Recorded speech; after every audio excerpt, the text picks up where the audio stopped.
explicar esto. Artículo 373, la explicación.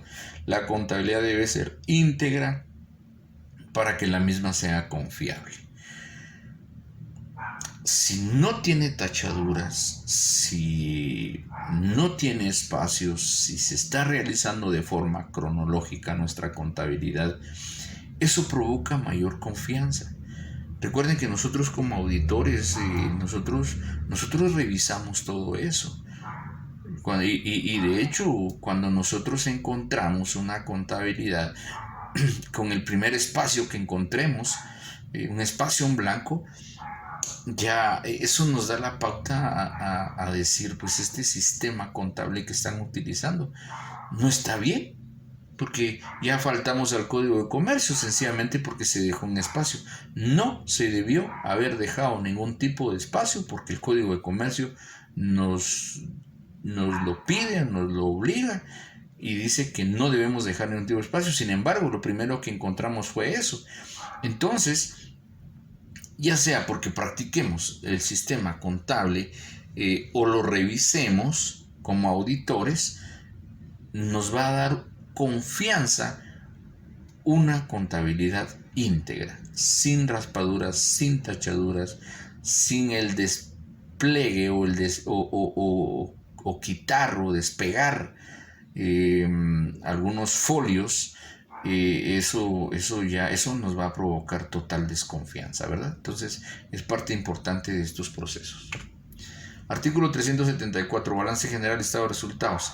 El comerciante deberá establecer tanto en sus operaciones como al menos una vez al año la situación financiera de su empresa.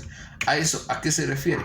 Recuerden que toda contabilidad, ya sea de la que nosotros querramos, en este caso un sistema contable agrícola, avícola, pecuario, todo ese tipo de contabilidades jóvenes, inicia con un balance general de apertura. ¿Con qué valores? ¿Con qué cantidades? ¿Con qué cuentas?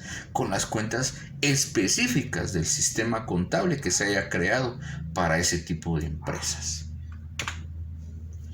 Artículo 377, estados financieros. Bueno, hablemos de los estados financieros. Por ejemplo, el estado de resultados, solamente para hacer un recordatorio ahí general, no se les vaya a olvidar.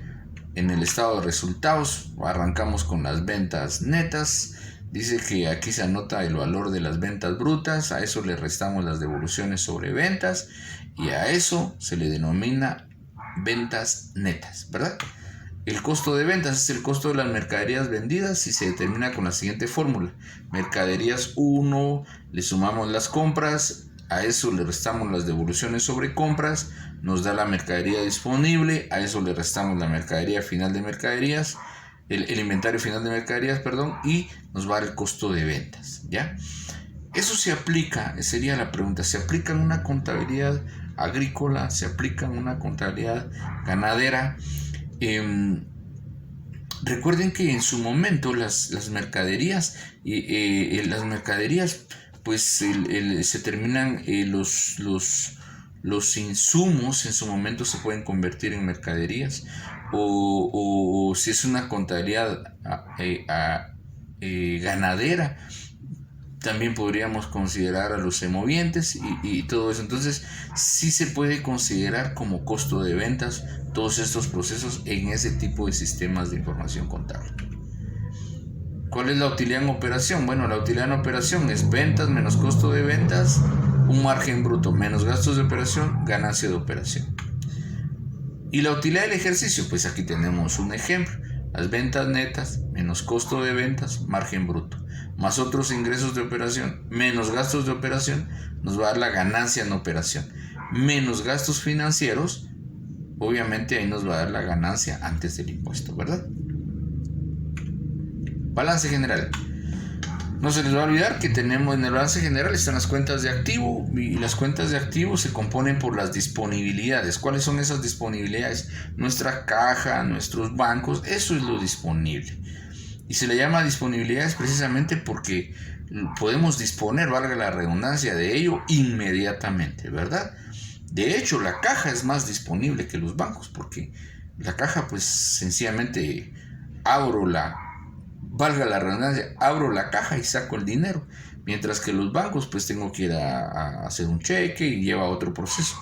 Entonces a eso se le llama la disponibilidad. Las exigibilidades, valga la palabrita, es todo aquello que se puede exigir. Yo le puedo exigir a mis clientes que me paguen. Si hay documentos por cobrar, puedo exigir que me paguen. A eso se refiere. Los realizables son las mercaderías, en este caso los activos fijos. Recuerden que dentro de los activos fijos está la maquinaria, el mobiliario y equipo, las herramientas, el equipo de cómputo, los edificios. Todos esos son activos fijos que me sirven para el proceso en el desarrollo de mi actividad laboral. Ahora, todo eso se utiliza en una cuenta, en una contabilidad, en un sistema contable de una empresa agropecuaria, de una empresa ganadera. La respuesta es que sí. Ahí también hay disponibilidades, ahí hay clientes, ahí también hay mercaderías, hay activos fijos. El inmueble donde se establece la granja termina siendo un activo fijo. Entonces, esos sistemas contables también son parte de... digamos, todos estos procesos, estas cuentas, son parte del quehacer de un tipo de sistema contable agropecuario, ¿verdad? Las cuentas de pasivo están el pasivo corriente, el pasivo no corriente. Bueno, recuerden que el pasivo corriente son los pasivos a corto plazo y el pasivo no corriente son los pasivos a largo plazo. Hay una nota importante acá, dice, no importa el sistema contable que se esté desarrollando, esto es bien importante, o el tipo de contabilidad que se esté ejerciendo. Cada contabilidad necesita presentar sus resultados operativos a través de estados financieros. Como dijo alguien por ahí, no hay para dónde. Los estados financieros termina siendo la radiografía de la contabilidad agropecuaria. Termina siendo la radiografía de la contabilidad ganadera, termina siendo la radiografía de la contabilidad pecuaria. Entonces, eso es lo importante de esto. Sea el proceso que estemos llevando, el tipo de sistema que estemos llevando, de que todo termina en una información llamada estados financieros, eso es así, ¿verdad? Porque los estados financieros son los que nos informan de cómo está nuestra empresa, en este caso, ¿verdad? El seguro agrícola y ganadero dice que ese artículo 979 a 985, la explotación agropecuaria está sujeta a incertidumbre que resulta muchas veces imposible de prever. Tal es el caso de la destrucción parcial o total de las plantaciones por fenómenos naturales, incendios y mortalidad del ganado.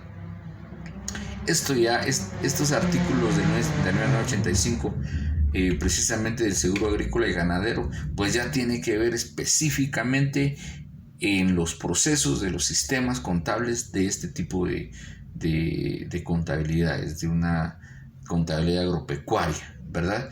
Entonces,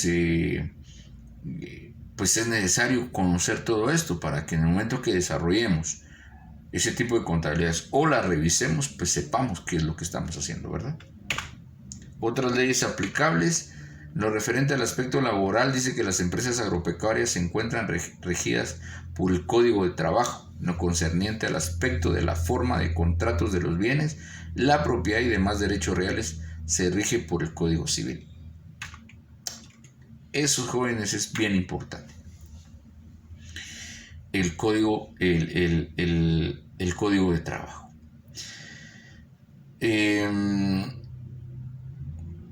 Dentro del quehacer de todo tipo de sistema contable, el código de trabajo lo vamos a aplicar en todos los procesos. ¿Por qué? Porque siempre vamos a tener contratos, vamos a tener a personas trabajando con nosotros, vamos a tener a personas a quienes despedimos nosotros, personas a quienes se fueron por un tiempo y regresan de nuevo, los derechos de los trabajadores, las obligaciones de los patronos, los derechos de los patronos, las obligaciones de los patronos, en fin, y todo eso se maneja en cualquier sistema de información contable. Y por eso es de que aquí tengo una conclusión, dice, toda empresa agropecuaria debe estar regida a las leyes de nuestro país y según la propiedad de la misma puede ser individual, jurídica, sociedad mercantil o sociedad civil. Entonces, Mis estimados jóvenes, lo que me interesa para esta semana es que conozcamos un poquito acerca de las leyes que tengan, que rijan este tipo de sistemas de información contable, ¿verdad? Que en su momento tal vez se puede decir, oh, ese sistema es nuevo, pero es necesario que lo veamos y que al mismo tiempo también nos familiaricemos en las leyes específicas, ¿verdad? Por eso es de que aquí les dejé una tarea semanal, que es una tarea bien importante. Dice, según el tema sobre la contabilidad agrícola y pecuaria, y considerando que generalmente en este tipo de empresas se manejan a muchos empleados, esa es la idea. En relación a la contabilidad agrícola y pecuaria, se manejan a muchos empleados, trabajan ahí. Entonces por eso dice, considerando que generalmente en este tipo de empresas se manejan muchos empleados, como bibliografía haga uso del código de trabajo. Entonces yo necesito que ustedes vayan a su código de trabajo y que subrayen todo lo concerniente a los derechos de los trabajadores. Y luego, pues van a realizar un análisis general en cuanto al tema. Dicho análisis lo deben desarrollar en 4 hojas tamaño carta y subirlo al aula virtual como fecha límite el día sábado 2 de mayo a las 23:59 horas. La idea está en que nos familiaricemos en cuanto a nuestros derechos como trabajadores, nuestros derechos como patronos, nuestras obligaciones como trabajadores, nuestras obligaciones como patronos.